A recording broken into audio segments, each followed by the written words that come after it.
Hi, this is Dan Collins joining you once again from Traders Expo New York. I'm with Bob Savage. We've been talking about global macro drivers and the fact that there are some significant fundamental factors playing on the forex markets. Where do you see this flushing out with U.S.-China trade and Brexit? Those are both, the 1-2 punch of risk. And one of the reasons why we've seen a risk rally in January and February was the fear that the U.S.-China trade war was going to lead to a much bloodier battle, slowed down and reversed.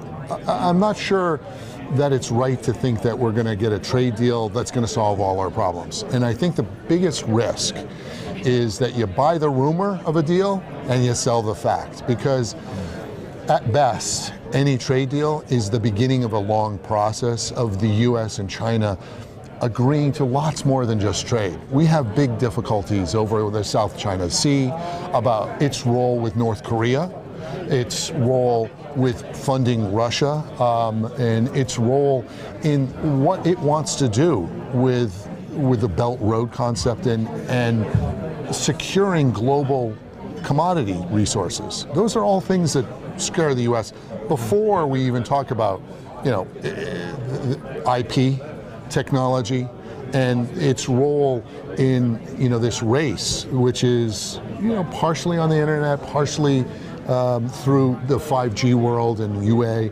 There's a lot of stuff going on behind the scenes that isn't just about the trade, it's about U.S. security. Is there more risk on the upside? Because a week ago we had a nice rally, I think Sunday night, when a rumor came out that there was going to be a trade deal. But what was at stake is if a trade deal wasn't done by March 1st, now there's been a delay, that there was going to be tariffs go from 10% to 25%.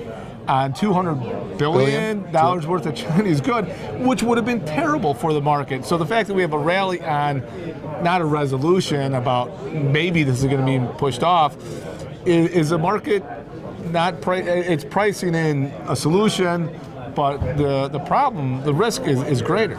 I think the issue about the trade deal is, if the trade deal does come to fruition, there's going to be an important component of monitoring it. And tariffs, once you let a tariff out of the bag and you have a president that now says tariffs weren't such a bad thing, now see, I told you, you're going to use that as part of the stick. And it's easy to see these tariffs sticking around. And what do? They make the world less productive. They make costs everywhere go up. So what do you do when you have inflation going up and you got the world scared? The whole idea of the Fed being on hold and transparent about being patient gets cast into some doubt. If inflation in the United States is at 4%, in part because we're less efficient because of tariffs, not a good thing. Okay, well, we have a great deal of risk out there. We talked about tariffs, we talked about Brexit. What's your predictions of how these key drivers play out? So, in can kicking, I think you're absolutely right that the world breathed a sigh of relief that March 1st came and went and we didn't see higher tariffs. But I think the can kicking on the tariffs are going to continue, and that means that we're just going to continue to see these talks get pushed down the road, maybe a partial deal, but we're not going to have the resolution that we all want and love. In terms of Brexit, easiest way out is for them to kick the can down the road and say we're not ready to even decide if we're going to have another referendum or that we're ready to agree on the deal. I think no one wants to be prime minister, no one wants May to be the prime minister, and no one wants Brexit to happen anytime soon. So you mix all those things together and I think we're going to just have a world of uncertainty delayed, which isn't necessarily good or bad. It's just sort of stuck in a range. Yeah.